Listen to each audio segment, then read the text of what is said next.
Hello friends, मेरे YouTube channel में आपका स्वागत है। और जैसा कि आपने मेरा पिछला वीडियो देखा और मैंने दिखाया था कि मैंने छोटे बच्चे के साथ में स्टडी करना कितना मुश्किल काम होता है, बहुत ही ज़्यादा। लेकिन कोई बात नहीं, मैं स्टडी पहले से भी कर रही थी, लेकिन मैं किसी और चीज़ की प्रिपरेशन कर रही थी। पहले मैं सीटेट की प्रिपरेशन कर रही थी, मैंने बीएड किया था। तो सीटेट की जब मैंने 1 to 5 का ही डाला था, क्योंकि मेरी ज़्यादा प्रिपरेशन नहीं हो पा रही थी, तो मैंने 1 to 5 के लिए ही डाला था। तो उसमें फिर बीएड को एलिजिबल नहीं किया गया है, वो सब चीज़ें ख़त्म हो गई। तो मैंने 6th और 8th के लिए प्रिपरेशन ही नहीं की थी और ना मैंने फॉर्म फिल किया था। तो फिर वहाँ तो बिल्कुल ही नहीं, ख़त्म हो गया एकदम, डाला ही नहीं मैंने। और इसके बाद फिर अब मैंने डी फार्मा किया था, यानी कि फार्मेसी में। अब उसमें वैकेंसीज़ आई हैं, तो मैंने उसके लिए प्रिपरेशन स्टार्ट कर दी है। तो अब मैंने प्रिपरेशन स्टार्ट की है, तो उसका शायद दिसंबर तक, कह सुना है कि दिसंबर तक एग्ज़ाम हो जाएगा। तो छोटे बच्चे के साथ में हर समय पढ़ाई का एक जैसा रूटीन रखना, यानी कि हम 4-5 घंटे लगातार पढ़ाई कर लें, तो ऐसा इम्पॉसिबल है। क्योंकि बच्चा छोटा होता है, उसकी भी बहुत सारी चीज़ें होती हैं, उसके साथ भी कभी उसको नहीं है खेलना है उसके साथ, तो उसके साथ खेलना भी पड़ता है। और उसको खाना पीना हर एक चीज़ रहती है टाइम टू टाइम, तो वो सब चीज़ों का भी ध्यान देना पड़ता है। कोई बात नहीं, लेट हो गया थोड़ा, फार्मेसी किए हुए मुझे काफ़ी साल हो गया, लेट हुआ मेरा और नहीं कर पाई मैं। फिर बीच बीच में मैंने और भी प्रिपरेशन की थी, नहीं हो पाया। मैंने ये पीसीएस के लिए भी तैयारी की थी, तो पीसीएस में मेरा 5 नंबर से रुक गया था, वहाँ भी नहीं हो पाया। फिर मैंने दोबारा भी कोशिश ट्राई किया, नहीं हुआ। तो वहाँ सब चीज़ें मेरा छूटती चली गई। फिर बेबी होने के बाद में ये सारी चीज़ें बिल्कुल ही ख़त्म हो गई। अब वो थोड़ा बड़ा हुआ है, 1-2 साल का कंप्लीट हो जाएगा, तो अब मैंने उसके साथ में ये प्रिपरेशन स्टार्ट की है। तो मैंने फार्मेसी का जो है, फार्मेसी में सबसे ज़्यादा मेन होता है ड्रग्स का।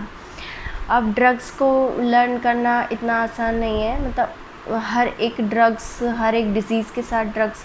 और सबसे ज़्यादा पेपर में हमारे ड्रग्स पूछी जाती हैं, फार्मास्यूटिक्स पूछा जाता है, फार्माकोग्नोसी पूछा जाता है। सब्जेक्ट बहुत इजी नहीं है, बहुत ही हार्ड है। मेडिसिनल केमिस्ट्री एक तरीके से वो भी आती है, मतलब हर एक सब्जेक्ट का वेटेज है इसमें। मैंने प्रीवियस ईयर के पेपर, जब भी आप किसी भी एग्ज़ाम की तैयारी करें, तो सबसे पहले आप कई सालों के प्रीवियस ईयर पेपर को एनालिसिस करें और एक कॉपी में नोट डाउन करें कि किस तरीके से क्वेश्चन को पूछा जाता है। कोई भी एग्ज़ाम हो, ये फार्मेसी का एग्ज़ाम की बात नहीं कर रही हूँ मैं किसी भी एग्ज़ाम की बात कर रही हूँ। यहाँ तक कि मैंने पीसीएस की प्रिपरेशन की थी, तो पीसीएस में भी ये सब चीज़ें मैंने पहले से की थी। अब इसमें भी जीएस का पोर्शन आ रहा है, मैथ रीजनिंग का आ रहा है, तो वो मेरे लिए बहुत अच्छा बेनिफिट है कि मुझे इस सब चीज़ की इतनी प्रिपरेशन नहीं करनी पड़ेगी। हाँ, मैथ की प्रिपरेशन करनी पड़ेगी, क्योंकि पीसीएस में मैथ का इतना कोई वो नहीं होता है।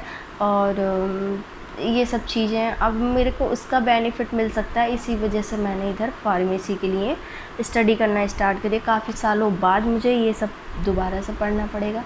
कोई बात नहीं, बहुत से लोगों ने पढ़ाई छोड़ दी है, अब वो स्टडी जारी करना चाहते हैं, तैयारी करना चाहते हैं बच्चे के साथ में, सारी जिम्मेदारियों के साथ में। तो आप करिए। और एक आपको 2 महीने का समय लगेगा, 3 महीने का, 4 महीने का, कई महीने का समय लग सकता है, कोई बात नहीं। स्टार्ट करिए अपनी जर्नी, और इससे जो है आपकी नॉलेज ही बढ़ेगी और शायद आप 1 साल में एग्ज़ाम देने के लिए प्रिपेयर हो जाएंगे। तो अब मैंने जो है क्या किया, क्रैश कोर्स ज्वाइन कर लिया, क्योंकि मेरी स्टडी, मेरे पास बुक्स भी नहीं अवेलेबल है इस टाइम। तो क्रैश कोर्स ज्वाइन कर लिया है, जिससे और मेरा बेनिफिट है, मैं उसमें जो कंटेंट दिया फटाफट से मैं उसकी वीडियोस देख रही हूँ, और मैं सबसे पहले शॉर्ट नोट बना रही हूँ, ताकि वो एग्ज़ाम में मैं उसको एक रिवाइज़ ज़रूर कर पाऊँ। क्योंकि वीडियोज़ लेक्चर देखना इम्पॉसिबल, पेपर के टाइम पे एग्ज़ाम जब आ जाएगा तो हम वीडियो लेक्चर नहीं देख पाएंगे, बिल्कुल भी नहीं देख पाएंगे, और जो हमने कॉपी में अपना नोट डाउन कर रखा होगा वही देख के जाना होगा। ये हर एग्ज़ाम की खासियत होती है कि जो हमने नोट्स बनाया है हम उसी को रिवाइज़ कर लें, वही बहुत होता है। इतना तो कंटेंट हो जाता है कि रिवाइज़ भी नहीं हो पाता है। तो यही सारी चीज़ें हैं। और मैं ये देखिए, और यहाँ पे मेरी ये फार्मेसी की एनालिसिस कर रही हूँ इसी बुक से मैं फ़िलहाल। और बाकी का कंटेंट मैंने अपना ये मैंने नोट्स बनाया हुआ है। ये सब नोट्स मैं बना रही हूँ, पढ़ रही हूँ ये सब नोट्स। और उसके बाद में बेबी मेरा सो रहा है, तो अब मैं इस टाइम को यूटिलाइज़ करती हूँ। ऐसे ही करना पड़ता है, चाहे आधे घंटे का समय मिले, चाहे 15 मिनट का, फिर 1 घंटे का, 2 घंटे का, ऐसे ही स्टडी चलती रहती है। तो इसमें स्टडी का कोई टाइम नहीं बन पाता छोटे बच्चे के साथ में कि रेगुलर हम 2-4 घंटे की पढ़ाई कर लें। हमको ऐसी पढ़ाई करनी होती है। अगर मेरा वीडियो ही आपको अच्छा लगा हो तो लाइक से सब्सक्राइब कर देना। नेक्स्ट वीडियो में मिलते हैं, तब तक के लिए बाय बाय।